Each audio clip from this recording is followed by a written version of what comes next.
வாசி யோகம்னா என்ன, அதை எப்படி கற்றுக்கிறதுன்னு பார்க்கலாங்க.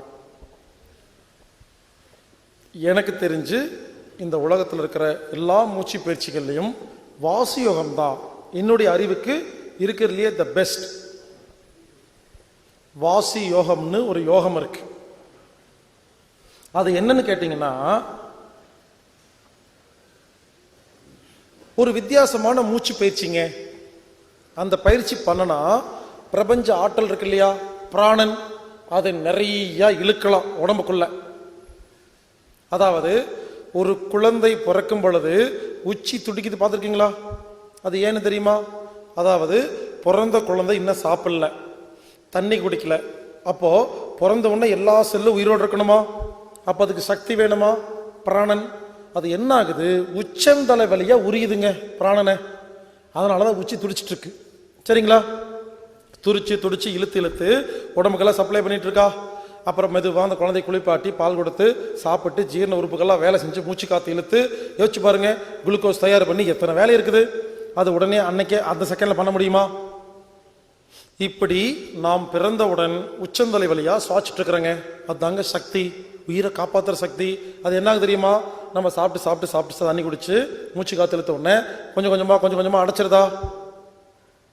அடைத்த அந்த இடத்தை மீண்டும் ஓபன் பண்ணி மூச்சு காத்தை இழுக்கிறதுக்கு பேர் தாங்க வாசியோகம்,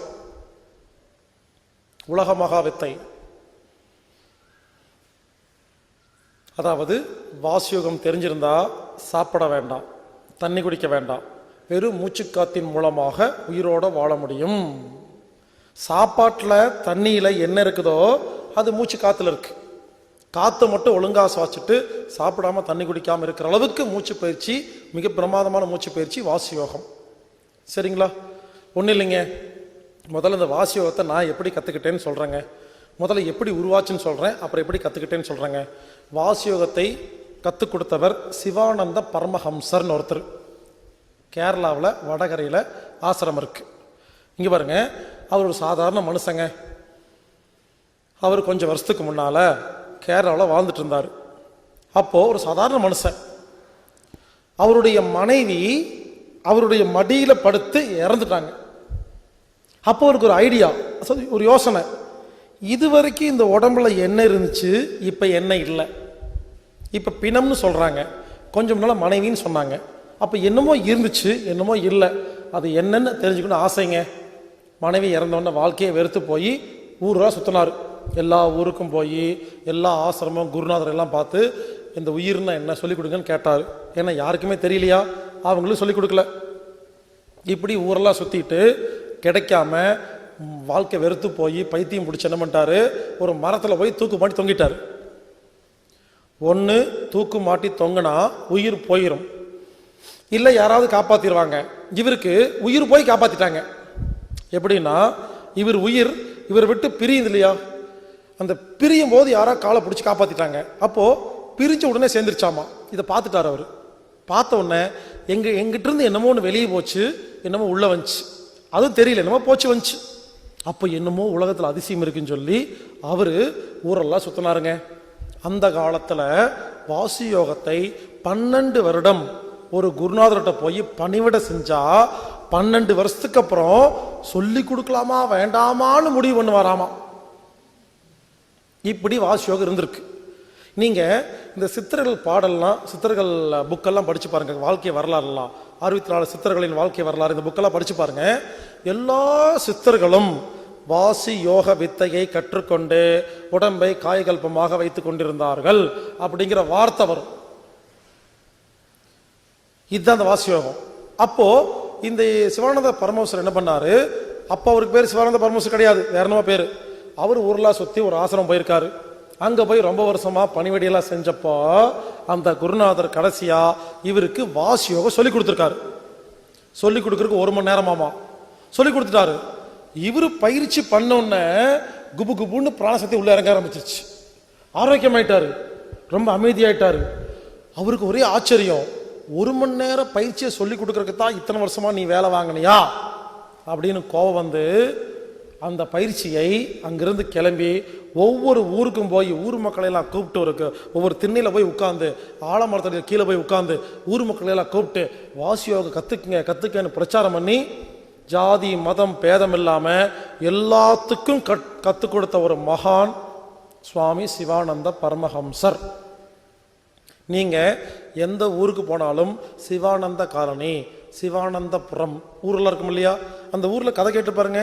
இவர் ஒரு நாள் உட்காந்து பிரச்சாரம் பண்ணியிருப்பார். இவர் தான் ரிஷிகேஷ் இருக்கு இல்லையா, ரிஷிகேஷ் ஹரித்வார், அங்கே நிறைய ஆசிரமம் இருக்கு இல்லையா, அங்கெல்லாம் போய் பாருங்க. நிறைய சாமியார் இருப்பாங்க, நிறைய குருநாதர் இருப்பாங்க ஆசிரமத்தில். எல்லா குருநாதருக்கு பின்னாலையும் ஒரு குட்டி ஃபோட்டோ இருக்கும். சொல்லுவாங்க இவர் தாங்க அவருக்கு குருன்னு. அவர் தான் சிவானந்த பரமஹம்சர். சிவானந்த பரமஹம்சர்கிட்ட வாசியோகம் கற்றுக்காத யாரும் எனக்கு தெரிஞ்சு இந்த உலகத்தில் இப்போ ஒரு ஆசிரமெல்லாம் வைக்கல. எல்லாருமே இப்போ இருக்கிற பெரிய பெரிய சாமியார்களும் அந்த வாசியோகத்தை கற்றுக்கிட்டவங்க தான். சில பேர் ஓப்பனாக சொல்லவே மாட்டாங்க, நானே தனியாக உட்காந்து கற்றுக்கிட்டேன்னு பொய் சொல்லுவாங்க.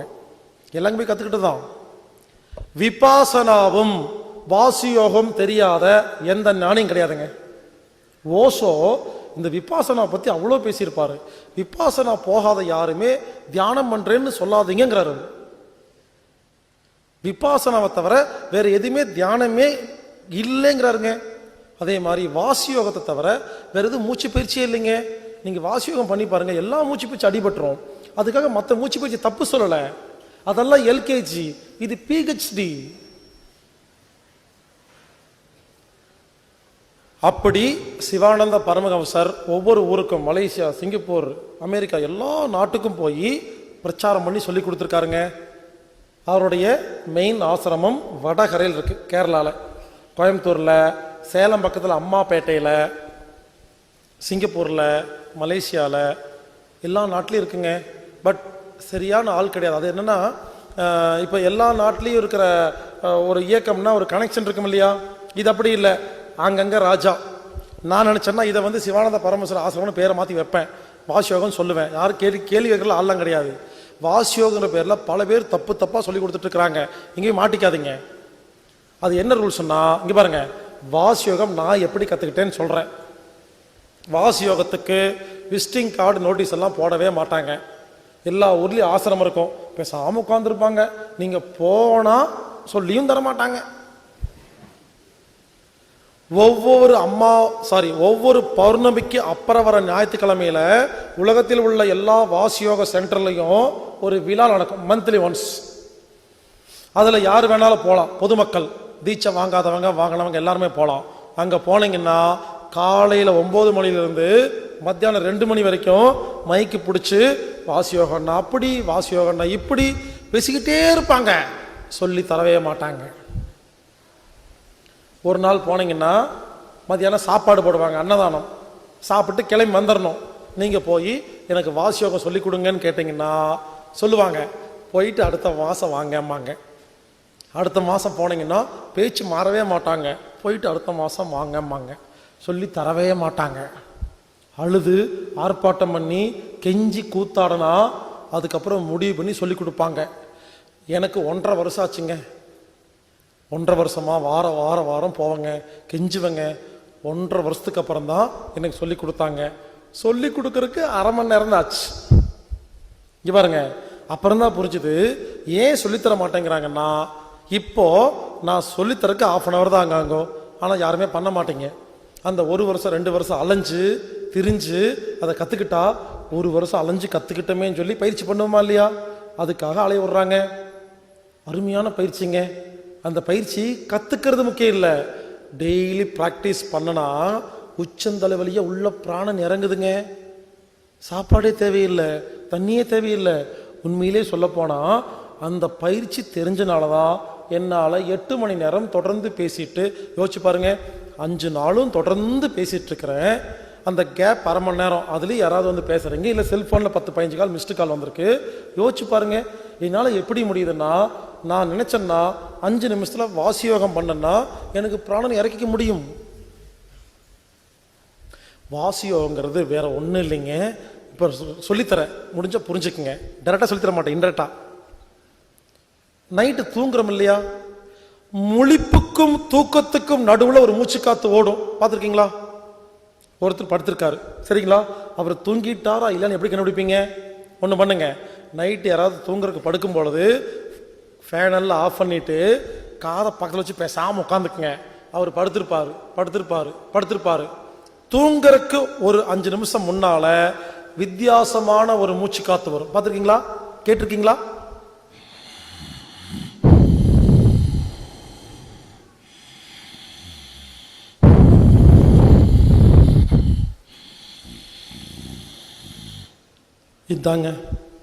இதுதான் வாசியோகத்துடைய சூட்சமம். அப்போ உலகத்தில் உள்ள எல்லாரும் வாசி யோகம் பண்ணாதான் முழிப்பு நிலையிலிருந்து தூக்கு நிலைக்கு போக முடியும். நாமெல்லாம் நமக்கே தெரியாம வாசி யோகம் டெய்லி 5 நிமிஷம் பண்றோம். அதை முழிச்சு நாமளா உட்கார்ந்து பண்றதுக்கு பேர் தாங்க வாசி யோகம். அருமையா இருக்கும். அந்த பயிற்சி செஞ்ச எப்படி தெரியுமா இருக்கும்? பிராணன் அப்படியே இறங்குங்க உள்ள. எவ்வளவு எனர்ஜி பிராணன் வேணுமோ ஒரு 15 நிமிஷம் பண்ணா போதும், அப்படி இறங்க உள்ள. ஸோ வாசி யோகம் மிக அற்புதமான ஒரு பயிற்சி. அதுல மொத்தம் 18 படி இருக்கு. நான் இது வரைக்கும் 2 படி தாங்க போயிருக்கிறேன். நான் ஏன் தெரியுமா வாசி யோகம் சொல்லித்தர மாட்டேங்கிறேன்? ஏன்னா எனக்கு சொல்லித்தரக்கு அருகதையே கிடையாது. ஏன்னா 18 படி கத்துக்கிட்ட குருநாதர்கள் எத்தனையோ பேர் இருக்காங்க, எனக்கு சொல்லிக் கொடுத்தவங்க. அவங்க இருக்கும் பொழுது 2 படி போனனால சொல்லித்தரக்கூடாதுங்க, நியாயம் கிடையாது. நான் ஏன் தெரியுமா 2 படி நிறுத்திட்டேன்? என்னால் முடியலைங்க. ஏன் தெரியுமா முடியல? கடந்த 8 வருட காலமாக நான் டெய்லி 8 மணி நேரம் பேசுறேன்னா, டெய்லி பயிற்சி பண்றேன், எனர்ஜி சேர்த்துறேன், பேசும்போது செலவாயிருதா? நான் மறுபடியும் பயிற்சி பண்ண அதே இடத்துல இருக்கிறேங்க. நான் ஒரு வேளை அடுத்த இடத்துக்கு போறதா இருந்தா நான் இந்த மீட்டிங் பேசுறதை நிறுத்தணுங்க. கொஞ்ச நாள் நிறுத்திட்டு நிறைய பயிற்சி பண்ணி ஒரு படி மேலே போனாதான் போக முடியும். உண்மையிலேங்க கடந்த 8 வருஷமா அந்த வாசியோக பயிற்சியில் வர சக்தி வச்சு தான் நான் கொடுத்துட்டு இருக்கிறேன். நான் பண்ணா முட்டேன்னா வீக் ஆயிடுவேன், பண்ணனா நார்மலாக இருப்பேன். மேலே போகணுன்னா நிறுத்திட்டு பண்ணணும். இந்த ஸ்பீச் கொடுக்கறது நிறுத்திட்டு பண்ணணும். அதனால் புரிஞ்சுக்குங்க, யாருக்கு அக்கறை இருக்கோ வாசியோகம் கற்றுக்குங்க. ஒரு அருமையான பயிற்சி. வாசியோகம் யாராவது கற்றுக்கிறதா இருந்தால் சில ரூல்ஸ் எல்லாம் இருக்குது. அங்கே போனீங்கன்னா நிறைய ரூல்ஸ் சொல்லுவாங்க. ஷேவிங் பண்ணவே கூடாது. உத்திராட்ச கொட்டை, மாலை, செயின் இதெல்லாம் எதுவுமே கழுத்தில், காலில், கம்மல் எதுவுமே போடக்கூடாது. ஆண்கள் ஷர்ட் போடவே கூடாது, துண்டு தான் போத்திக்கணும். வெள்ளை கலர் தான் யூஸ் பண்ணணும், வெள்ளை வேஷ்டி தான் கட்டணும், பேண்ட்டெல்லாம் போடக்கூடாது. பெண்கள் வெள்ளை தான் ட்ரெஸ் போடணும், கலர் ட்ரெஸ் எல்லாம் போடவே கூடாது. அடுத்தது ஒரு சத்தியம் வாங்கிக்குவாங்க, டீ காபி சாப்பிடவே கூடாது. சத்தியம் பாருங்க, என்ன சத்தியம் பாருங்க. ஏன்? டீ காபி சாப்பிட்டா வாசியோகம் பண்ண முடியாதுங்க. அப்போ டீ காபி என்பது, நான் சொல்றது கடையில் விற்கிற டீ காபி, மூலிகை டீ, மூலிகை காபி சாப்பிட்டுக்கலாம். கடையில் விற்கிற எந்த டீயும் சாப்பிடாம இருந்தாதான் வாசியோகம் கைகூடும். அப்ப யோசிச்சு பாருங்க, கடையில் டீ காபி நமது பிராணனை அழிக்குதுங்கிறது கண்டுபிடிச்சிட்டீங்களா இல்லையா? நான்வெஜ் சாப்பிடக்கூடாது, இப்படி ரூல்ஸ் சொல்லுவாங்க. இந்த சத்தியமெல்லாம் பண்ணாதான் சொல்லிக் கொடுப்பாங்க. நான் என்ன சொல்றேன், முதல்ல அந்த ரூல்ஸ் கட்டுப்படுங்க, பயிற்சியை வாங்குங்க. வாங்கிட்டு அதுக்கப்புறம் ரூல்ஸ் ஃபாலோ பண்ணுறது அப்புறம். நீங்க ஒரு பயிற்சிக்கு போனோம்னா அவங்க சொல்ற எல்லா விஷயத்தையும் கட்டுப்பட்டு தான் ஆகணும். முதல்ல போங்க, கத்துக்குங்க. பாருங்க, நானும் பயிற்சி வாங்கியிருக்கிறேன், தீட்சை வாங்கியிருக்கேன், பயிற்சி பண்றேன், ஷேவிங் பண்றேன், ஷர்ட் போட்டிருக்கேன் இல்லையா? ஸோ வாங்குற வரைக்காவது அவங்க சொல்ற ரூல்ஸ் எல்லாம் ஃபாலோ பண்ணுங்க. நான் அந்த ஆசிரமத்துக்குள்ள போகும்போது ஆள் மாறிடுவேங்க. கார்ல போவனா, காரை வழி நிறுத்திட்டு உள்ளே சட்டெல்லாம் மாத்திட்டு பார்த்தீங்கன்னா வெள்ளை வேஷ்டி, வெள்ளை துண்டு போதும், என்ன அடையாளமே தெரியாது. உள்ள போவேன், அவங்க சொல்ற ரூல்ஸ் பிரகாரம் வாழ்வேங்க. வெளியே நான் என் வசதிக்கு இருந்துக்குவேன். ஆக்சுவலாக அப்படிதான் இருக்கணும்.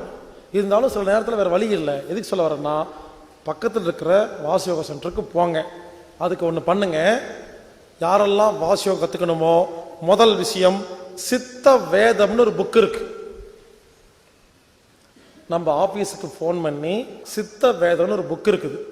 அது சுவாமி சிவானந்த பரமஹம்சர் எழுதின புக்கு, மலையாள புக்குடைய தமிழாக்கம். முதல் ரூல்ஸ், அந்த புக்கை முழுசா படிக்கணும். புரியுதோ இல்லையோ, அது சில விஷயங்கள் உடன்பாடு இருக்காது, பரவாயில்ல. என்ன சொல்றேன், படிக்கணும் தான் சொல்றேன். ஒரு தடவை படிச்சுட்டு ஆஃபீஸ்க்கு ஃபோன் பண்ணிங்கன்னா எந்த ஊருன்னு கேட்டு எந்த ஊர் பக்கத்தில் இருக்கிற வாசியோக சென்டருடைய நம்பர் கொடுப்போம்.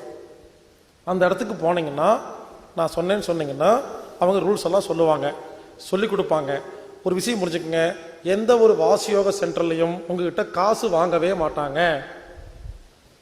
காசு வாங்கிட்டு சொல்லி கொடுத்தா அவர் வாசியோக சென்டரே கிடையாது. நீங்களா பார்த்து ஒரு தட்சணை மாதிரி கொடுக்கலாம். ஆரம்பத்தில் போனவொன்னே 5000 ரூபா கொடுங்கன்னு சொன்னாவே ஓடி வந்துருங்க. வாசியோகத்தை யாருமே காசு வாங்கிட்டு சொல்லி கொடுக்க மாட்டாங்க. ஏன்னா சிவானந்த பரமேஸ்வரர் சொல்லியிருக்காரு அந்த மாதிரி பண்ணக்கூடாதுன்னு சொல்லி. ஸோ யாருக்கு அக்கறை இருக்கோ வாசி யோகத்தை கத்துக்குங்க. இது அட்வான்ஸ். எல்லாரும் போக வேண்டாம். ஆன்மீகத்தில், ஆரோக்கியத்தில், பயிற்சிகளில், கிரியால மேல் நோக்கி போகணுங்கிற அக்கறை இருக்கிறவங்க எப்பாவது ஃப்ரீ டைம் இருக்கும் பொழுது ஆஃபீஸ்க்கு ஃபோன் பண்ணி சித்த வேதம் புக்கு வாங்கி முழுசாக படிச்சுட்டு அதுக்கப்புறம் ஆஃபீஸ்க்கு ஃபோன் பண்ணி உங்கள் ஊர் பேர் சொல்லி அந்த ஊருக்கு பக்கத்தில் இருக்கிற சென்டரோட பேர் சொல்லி அதில் இருக்கிற சரியான ஆளுகள் நம்பர் கொடுப்போம். ஏன் தெரியுமா ஆஃபீஸ் ஃபோன் பண்ண சொல்கிறேன்? சரியான ஆளுகளே மாறிட்டே இருக்கிறாங்க. அதுக்காக ஒரு சிலர் நம்பி கொடுப்போம், அவர் கொஞ்சம் வில்லங்கம் பண்ணுவார், அப்புறம் கொடுக்க மாட்டோம். ஸோ இப்போ இருக்கிற சரியான ஆள் கொடுப்போம். அந்த நம்பர் கொடுக்குறோம், அவங்ககிட்ட போய் நீங்கள் கற்றுக்குங்க. ரொம்ப பிரமாதமான அற்புதமான பயிற்சி, ரொம்ப அருமையாக இருக்கும். காரில் போகும்போதே பண்ணலாங்க, பஸ்ஸில் போகும்போது பண்ணலாம். நான் வாசியோகம் பண்ணுறேன்னு பக்கத்தில் இருக்கிற ஆளுக்கே தெரியாதுங்க. நம்ம பண்ணுறது யாருக்கு தெரியாது, யாருக்குமே தெரியாமல் எங்கே வேணாலும் பண்ணுற பயிற்சிங்க. இதுக்கு இடமெல்லாம் தேவையில்லை. அந்த ஸ்பாட் நின்றுட்டு பண்ணலாம், உட்காந்துட்டு பண்ணலாம், பாத்ரூமில் உட்காந்துட்டு பண்ணலாம். ஒரு நாளைக்கு 1/2 மணி நேரம் பண்ணால் போதும். அவ்வளோ பயிற்சி, அவ்வளோ எனர்ஜி இறங்கும். ஸோ வாசியோகம் என்பது ஒரு அருமையான பயிற்சி. தயவு செய்து கற்றுக்குங்க. கற்றுக்கிட்டு பிராணனை அதிகப்படுத்துங்க. கேன்சர், எய்ட்ஸ் இருக்கிறவங்க ரெக்கமெண்ட் பண்ணுறேன். கேன்சர், எய்ட்ஸ் இருக்கா, வாசியோகம் கற்றுக்குங்க, டெய்லி பண்ணுங்க. எப்பேற்பட்ட கேன்சர், எய்ட்ஸும் குணமாகும். ஏன்னா நேரடியாக பிராணன் இறங்குதா, எல்லா வியாதி குணமாகுங்க. எல்லாரும் கற்றுக்கலாம். நோய், சில நோய் குணப்படுத்த முடியாத நோயின்னு சொல்கிறாங்க இல்லையா, அதெல்லாம் இருந்துச்சுன்னா இந்த வாசியோகத்தால் கண்டிப்பாக குணப்படுத்த முடியுங்க. வாசியோகம் மூச்சு பயிற்சிகளுக்கு அப்பா. வாழ்க வையகம்.